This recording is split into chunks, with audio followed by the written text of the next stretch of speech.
Hello friends, welcome to EPG Pathshala. I am Atika Tajdar, Department of Geography, Jamia Millia Islamia.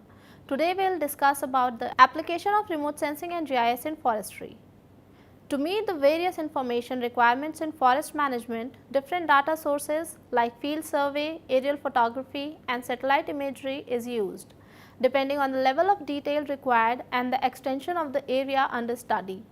Before aerial photography was used for forest management purposes, information was generally obtained by means of field surveys, identifying and measuring forest type and standards. This is still by far the most accurate and detailed way of measurement, although the lack of geographical positioning system did not allow accurate location of the forest classified. The method is, however, very elaborate, time consuming and expensive, and it is nowadays used predominantly for research purposes and for intensive sustainable production purposes. The traditional aerial photograph resulting from different film types was and still is an important remote sensing tool. Knowledge of photogrammetry and photography is essential for its proper use. For many decades, the use of aerial photographic data has been accepted by many forest institutions as a tool in various forest activities such as planning, mapping, inventory, harvesting, area determination, road layout, and registration of declined and dead trees, etc., on a local, regional, or national scale. For the purpose of consistently and repeatedly monitor forest over larger areas, it is preferable to use remote sensing data and automated image analysis technique. Several types of remote sensing data include aerial photography, multispectral scanner, which is MSS, radar, radio detection and ranging, LIDAR, light detection and ranging, laser and videography data have been used by forest agencies to detect, identify, classify, evaluate and measure various forests. Cover type and their changes. Over the past decades, tremendous progress has been made in demonstrating the potentials and limitations for identifying and mapping various Earth surface features using optical remote sensing data. For large areas, satellite imagery has been shown effective for forest classification and consequently mapping. It is emphasized that one of the advantages of the use of remote sensing in forest survey is the relative short time in which most of the required information can be obtained. Gradually, other type of remote sensing tool which were developed with which was forest object properties were registered from the air or from space. The new technologies integrating satellite imagery, analytical photogrammetry and geoinformation system offer new possibilities, especially for general interpretation and mapping, and will be a challenge for future research and application. The analog photographic data of aerial photograph as well as the satellite scanning data can be digitized and used for multispectral or multitemporal classification and corrections, geometrical or radiometrical. Scanning techniques are also applicable in airplanes. Nowadays, the product of this aerospace technology are considered to be superior to and a replacement of the old fashioned analog aerial photography. However, this technology is additional and complementary to the aerial photography. Sometimes the products are used alone, but in most cases a combination with aerial photographs is applied. Also, fieldwork remain essential when applying remote sensing techniques. Various factors can be mentioned to explain why in managed forests the operational application of remote sensing in the estimation of number of stand parameters is relatively low. Foresters are in general conservative. In the beginning, they were reserved in applying aerial photography, and nowadays other remote sensing techniques are not embraced wholeheartedly. There is a hesitation to take risk when departing from traditional data sources. Lack of knowledge of access to data of the specialized technology is another reason for the limited application. The Earth atmosphere contains carbon dioxide and other greenhouse gases which that act as a protective layer, causing the planet to be warmer than it would otherwise be. This heat retention is critical in maintaining habitable temperatures. If there were significantly less CO2 in atmosphere, global temperature would drop below level to which ecosystems and human society have adapted. As CO2 level rises, mean global temperatures are also expected to rise as increasing amount of solar radiation are trapped inside the greenhouse. The concentration of CO2 in the atmosphere is determined by a continuous flow among the stores of carbon in the atmosphere, the ocean, the Earth's biological systems and its geological materials. As long as the amount of carbon flowing in the atmosphere as CO2 and out in the form of plant material and dissolved carbon are in balance, the level of carbon in the atmosphere remain constant. Photosynthesis leads to the conversion of carbon dioxide into organic carbon in growing plants, and some of the carbon thus sequestered as plant biomass is subsequently lost through respiration. A large net flux of carbon from atmosphere to tree accompanies early tree growth. Over time, the net rate of exchange decreases due to increasing carbon loss through respiration or the loss of subsequent decomposition of plant material as litter and woody debris. A large amount of carbon is released to the atmosphere as trees die and decompose. Other mechanisms of carbon loss from forest system include physical removal of organic matter or rapid loss of through natural disturbance such as fire. A significant form of removal in United States is harvest of wood, but carbon can also be removed through runoff or leaching through soil. Subsequent forest regeneration and growth can then re-establish the section of forest as a sink of atmospheric carbon dioxide. Forests are influenced by natural and human causes including harvesting, over-harvesting and degradation, large-scale occurrence of wildfire, fire control, pests and disease outbreaks, and conversion to non-forest use, particularly agriculture and pastures. These disturbances often cause forests to become sources of CO2 because the rate of net primary productivity is exceeded by total respiration or oxidation of plants, soil, dead organic matter and net ecosystem production.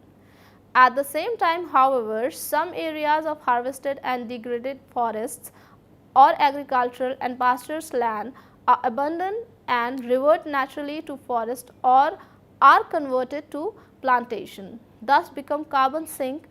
Example, the rate of respiration from plants, soil and dead organic matter is exceeded by net primary productivity. The current role of forest in global carbon cycle is not only a function of present forest land use, but also of past use and disturbance. Prior to the century, CO2 emission from changes in forest land use, mainly caused by agricultural expansion in mid and high latitude countries, were higher than emission from the combustion of fossil fuel. From the turn of the century until about the 1930s, global CO2 emissions from changes in forest land use were similar in magnitude to those from fossil fuel combustion. After about the 1940s, CO2 emission from the changes in forest land use in the tropics dominated the flux from the biota to the atmosphere. Since then, worldwide fossil fuel use has soared.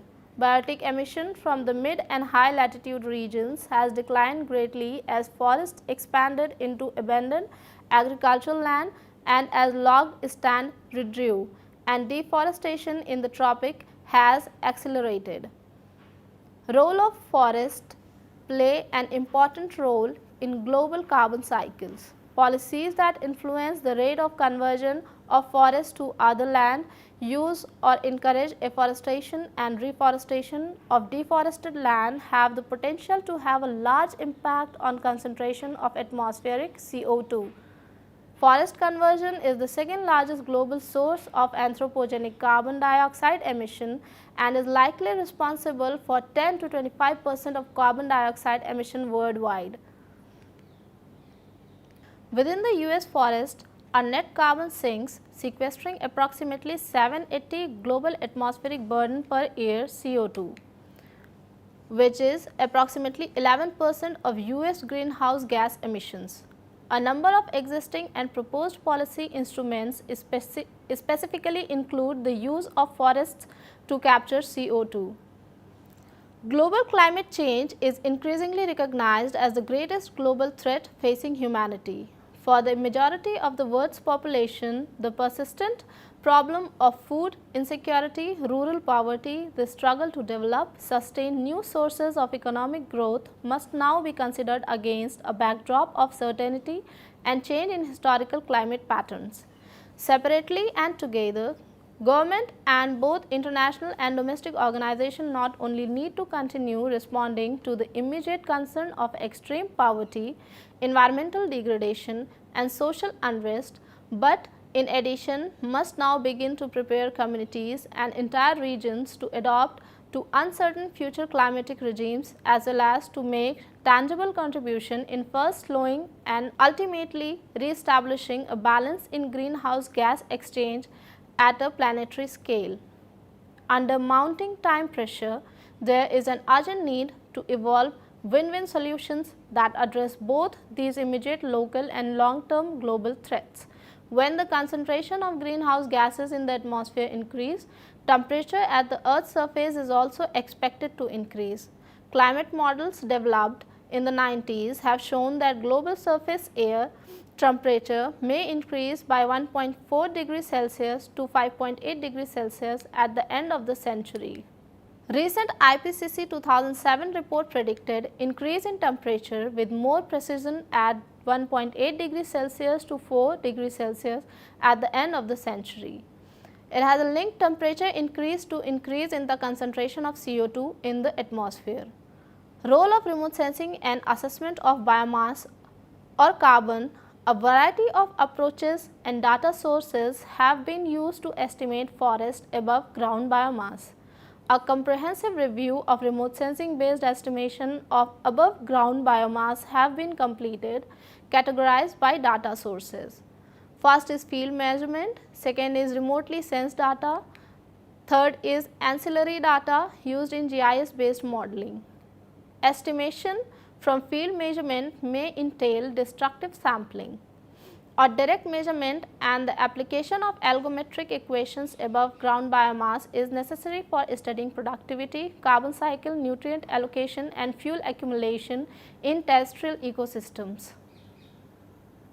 Remote sensing technique allow scientists to examine properties and processes of ecosystem and their interannual variability at multiple scale, because satellite observation can be obtained over large areas of interest with high revalidation frequencies. Many studies have demonstrated that indices such as spectral vegetation index, which is SVI, simple ratio, which is SR, normalized difference vegetation index, which is NDVI, and corrected normalized difference vegetation index, which is NDVIC, obtained from satellite data are useful predictors of leaf area index, which is also called LAI, biomass and productivity in grassland and forest. Stand level biomass is frequently calculated from linear and non-linear regression model established by species with field measurements. Although estimates of above ground biomass vary with species composition, tree height, basal area and stand structure, bole diameter at breast height, which is DBH, is the most commonly used, is widely available variable for calculating above ground biomass. Numerous regression models have been developed to estimate above ground biomass in the Great Lakes region, while 3 models are accurate at tree, plot and stand levels. They are limited when considering spatial pattern analysis of above ground biomass across the landscape. In order to scale above ground biomass estimate to the landscape level, the estimate have to be linked with various vegetation indices derived by remote sensing data. Past studies have shown varying degree of success in estimating forest biomass and primary production from remote sensing data in temperate and tropical forests worldwide. Recent studies suggest that such relationship vary temporarily and spatially. However, biomass estimates at the landscape level are necessary for understanding processes of the target landscape and provide baseline data for future studies. Models derived from remote sensing need further calibration with ground data before they can be used appropriately to predict above ground biomass for a given landscape. Forest information need and remote sensing in practice. Researchers choose one or several types of remotely sensed data according to their information needs. The information needs are converted to specific properties of remotely sensed data such as spatial resolution, spectral resolution and temporal resolution. Table 1 lists commonly used sensors on Earth observation satellite that are still operational. These sensors provide diverse remotely sensed data with a unique configuration of image resolution such as spatial resolution, spectral resolution and temporal resolution. Jensen in 2007 defined spatial resolution as a measure of the smallest angular or linear separation between two objects that can be resolved by the remote sensing system. In other words, the spatial resolution stands for how detailed information the remotely sensed data could provide. Temporal resolution can be defined as how often the sensor records imagery of a particular area. For example, the well-known Landsat thematic mapper has 16-day temporal resolution. Another key property of a remotely sensing system is spectral resolution, which is defined as the number and dimension or size of specific wavelength intervals referred to as band or channels in the electromagnetic spectrum to which a remote sensing instrument is sensitive. Likewise, take the Landsat thematic mapper as an example. The Landsat thematic mapper imagery has 7 bands, 6 optical band plus 1 thermal band. It is noteworthy that the spectral resolution is mainly applied to describe optical imagery and it cannot be used for radar or LIDAR remotely sensed data. In fact, the aforementioned data collection can be described as selecting the unique configuration of image resolutions or properties which can be used to meet certain research need. Endeavored to clearly demonstrate the relationship of information need and the selection of appropriate data and processing method in remote sensing for studies of vegetation conditions. The issues need to be taken into account, including the scale at which the target must be measured. Example, landscape level or tree level information. The attribute of interest, which is change, condition, spatial extent, cost, timeless and repeatability. Under remote sensing technologies in forest studies, optical sensors have been commonly used in forestry studies. However, the use of hyperspectral sensor, radar and LIDAR is still relatively underdeveloped. It is worth paying more attention to the application of hyperspectral sensors, radar and LIDAR in forest studies. Hyperspectral sensors. Optical sensors mentioned above, which are divided from the dimension of spatial resolution, are categorized into multispectral sensor. By contrast, there is a group of sensors called hyperspectral sensor, which accordingly generate hyperspectral data. Hyperspectral data have the ability to collect ample spectral information across the continuous spectrum, generally with 100 or more contiguous spectral bands. Shepard in 2004 listed the existing hyperspectral sensor acquiring imagery from space, including the Hyperion sensor on NASA's EO-1, which is National Aeronautic and Space Administration's Earth Observing 1. The CRIS, which is Compact High Resolution Imaging Spectrometer sensor on the European Space Agency's PROBA project for on-board autonomy satellite, and the FTHSI Fourier Transform Hyperspectral Imager sensor on the US Air Force Research Labs MIghty SAT-2 satellite. Radar and LIDAR. Beside optical sensor, radar and LIDAR play more and more important roles in remote sensing of forest studies. Radar, the acronym of radio detection and ranging, is based on the transmission of long wavelength microwaves, example 3 to 25 centimeter, through the atmosphere and then recording the amount of energy backscattered from the terrain. Briefly introduce the phased array type L-band synthetic aperture radar, which is PALSAR, on-board Advanced Land Observing Satellite, which is ALOS, and RadarSat-2 operated by the Canadian Space Agency, which is CSA, and McDonnell Douglas and Associates Limited, which is MDA. Both could provide fully polarized SAR data to support POLSAR, which is polarimetric SAR technology, example POLSAR decomposition, which has achieved promising result in many environmental researches. Light detection and ranging LIDAR, also called laser altimetry, is an active remote sensing technology that utilizes a laser to illuminate a target or object and a photodiode to register the backscatter radiation. It has been widely accepted that LIDAR is capable of accurate or even precise vertical information. Therefore, it is believed that LIDAR will bring forestry studies into an unprecedented age.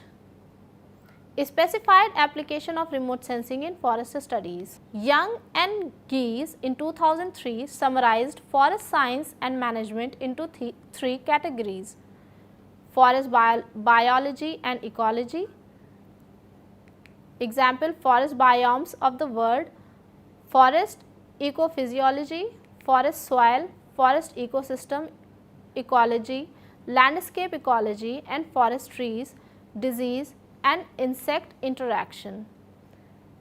Second one is forest management and multiple uses, example forest management and stewardship, non-industrial private forest, measuring and monitoring forest resources, silviculture and ecosystem management, forest wildlife management, forest and range land management, forest and watershed management, forest and recreation behavior, behavior and management of forest fire, timber harvesting, wood product and economics, and the management of forest for wood and amenity values. And the third one is forest and society, example urban forest and social forest, the community based management of natural resources. As a matter of fact, remote sensing has more or less served all three categories. Several examples in remote sensing of forestry studies are provided as follows. The selected example will include in the paper that were either highly cited or newly published Science Citation Index, which is SCI papers. Timber volume estimation.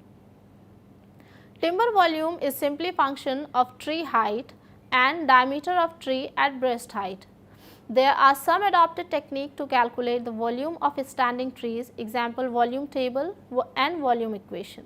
These techniques also depend upon the species in the forest stand and the region where the stand is located. Thus, the timber volume can be calculated by using any of the above technique depending upon desired accuracy, money, time and labor. In Malili Phillips, before estimating timber volume from aerial photographs, the relationship between DBH and crown diameter of upper canopy of tree were first investigated.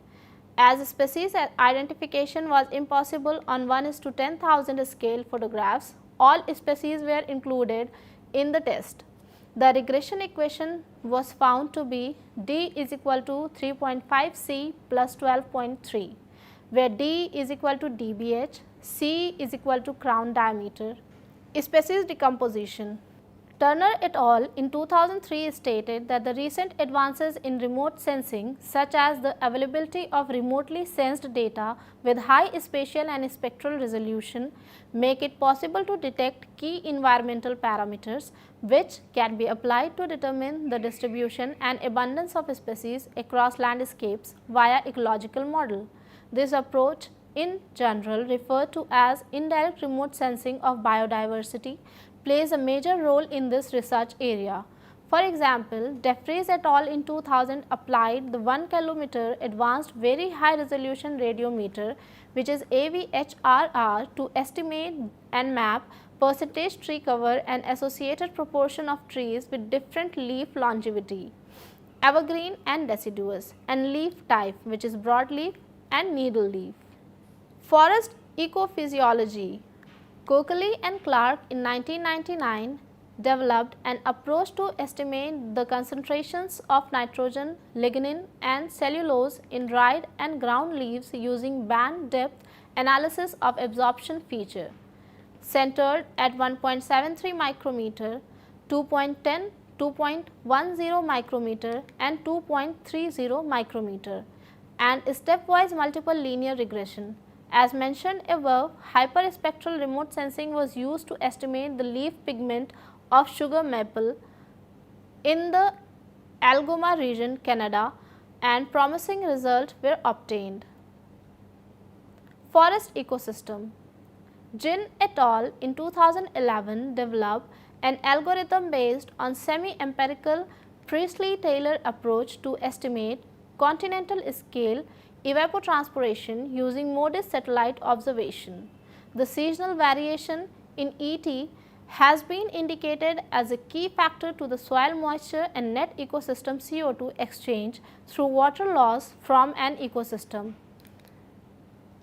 Lesky et al. In 2002 reviewed LIDAR remote sensing for ecosystem studies. LIDAR is capable of accurately measuring vertical information beside the horizontal dimension, such as the three-dimensional distribution of plant canopies and subcanopy topography.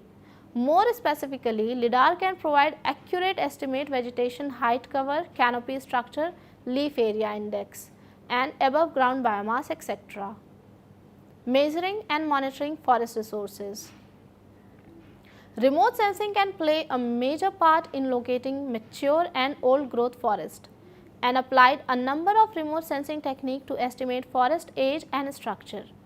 Over 12 lakh hectare area was investigated and an accuracy of 82% was obtained. Maps of species richness have been recognized as a useful tool for biodiversity conservation and management due to its capability of explicitly describing information on the spatial distribution and composition of biological communities. Damage assessment. The use of remote sensing in the detection of the effects of damaging agents on a forest precedes most other remote sensing forestry uses. Forest damage is defined as any type and intensity of an effect on one or more trees produced by an external agent that temporarily or permanently reduces the financial value or impair or remove the biological ability of growth and reproduction. In the United States, insect and diseases account for a timber loss equal to our annual growth, and this loss exceeds that from fire by 7 times. Because the damaging agent are dynamic forces, entomologists and pathologists find that remote sensing techniques are most valuable when they are used at critical period of stress. One damage causing agent may produce a number of damage syndromes. Conversely, syndrome may have been caused by a number of agents. Insects. Forest insect cause symptoms of tree and forest injury which are more easily recognized than those caused by forest disease or air pollution. For example, defoliators of coniferous or hardwood trees frequently cause the foliage to change color from a normal green yellow to yellow or dark yellow red. These changes are readily visible, occur over large areas and can be mapped by different observation. When many trees are attacked at one time and begin showing sign of stress by changes in foliage color, they can be differentiated from healthy trees by remote sensing methods. Diseases. Most visible symptoms of forest disease are evident only when the disease is far advanced in the host tree. As with insect damage, manifestations of disease show as discoloration and thinness of foliage. Oak was affected by fungus which occlude the water conducting tissues of oak. These symptoms show up as dying back of the top and decoloration of wilting oaks. Damages caused by Cronartium Rubicola fissure on Pinus stropes are easy to detect on medium scale color and color infrared photos. Deforestation. Since deforestation is a continuous process, efforts to inventory and monitor changes are very closely related. There are many uncertainties about actual rate of deforestation. Hence, the need for accurate, up-to-date monitoring schemes. Technique used to inventory these areas also can be applied in their systematic monitoring to create a time series data describing rate and magnitude of deforestation. In Rondônia, Brazil, for example, Landsat MSS in 1980 and TM in 1986 imagery were used to define the area and deforestation rate of a study of approximately 30,000 square kilometer. The researcher found that 3,168 square kilometer of new clearing occurred between 1980 and 1986. Historical records have also been used in GIS to identify changes in forest cover. Between 1979 and 1984, a land resource inventory project was completed in Jikhu-Khola watershed in Nepal. Land use information was digitized using 1:50,000 scale topographic map as the base for information collected by surveying in 1980. Land use data that had been divided into three broad categories in the original 1950 topographic map were also digitized. The area of each land use type was calculated in the GIS and then two layers were subtracted. Although somewhat crude, this information was found to be very useful in producing a land use change overview map. The 30-year interval revealed that about 50% of the forest land has been lost to shrub and agriculture. A second 3-year project was initiated in 1988 to examine processes relating to soil erosion, sediment transport, soil fertility changes and land use changes in a quantitative way in the Jikhu-Khola watershed. Forest and agricultural land uses were mapped and digitized using 1:20,000 scale and aerial photographs taken in 1972 and 1989.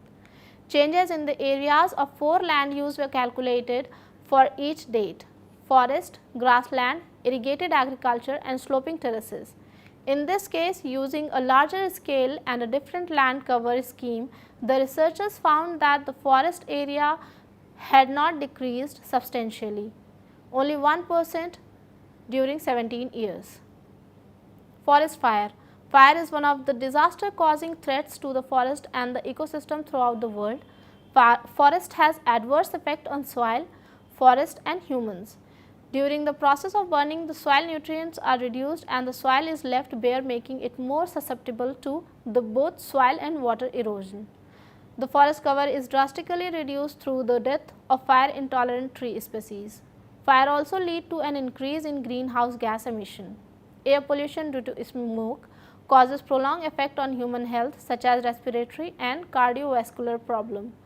Mongolia has a serious increase in forest fire. Giglio et al. In 2003 presented an enhanced contextual fire detection algorithm in order to identify smaller, cooler fire with a significantly lower false alarm rate, and promising results were obtained. Current and potential remote sensing methods used to assess the fire behavior and affect an ecological response to fire. Urban forest. In Jensen et al. 2003 investigated the relationship between urban forest leaf area index and household energy uses in a mid-sized city and concluded that the increase of LAI resulted in less energy usage. Zhang et al. In 2007 applied remote sensing to map the distribution, classification and ecological significance of urban forest in Jinan city. Thank you.